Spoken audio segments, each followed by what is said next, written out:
তো বন্ধুরা আমি ফাইনালি চলে আসলাম ভর্তিতে। এখন বাজে 5টা, ঠিক আছে। আর আমি গেছিলাম 3টার সময় ভর্তিতে। ভাবছো কত ভিড় ছিল। তো দেখো আমার ভর্তি দেওয়া কমপ্লিট হয়ে গেছে।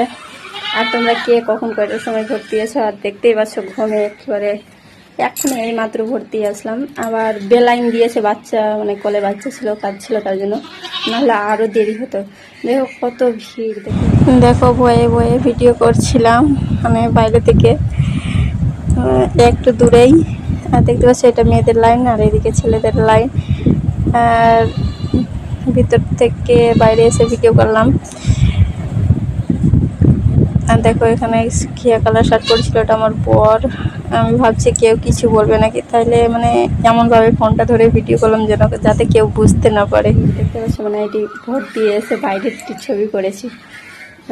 ভিতরে ফোন নিয়ে যেতে দেয় না। আর আমি তো মানে গেট থেকে পাস হয়ে গেছিলাম। আবার ভিতরে যেয়ে দেখছি ওখানেও পুলিশ আছে, মানে কেন্দ্র বাহিনীগুলো। আর যাই কি বলে, তো ওটার ভয়ে আমি আরই করলাম না। আমার শাশুড়ি মাকে দিয়ে বাইরে পাঠিয়ে দিলাম। আগে হয়ে গেছে ভোট দেওয়া। তো তোমাদের কতবার ভোট দেওয়া হয়েছে তোমরা বলো। আর আমি কিন্তু এটা ফার্স্ট টাইম দিলাম, সত্যি খুব ভালো লাগলো। জয় শ্রীরাম।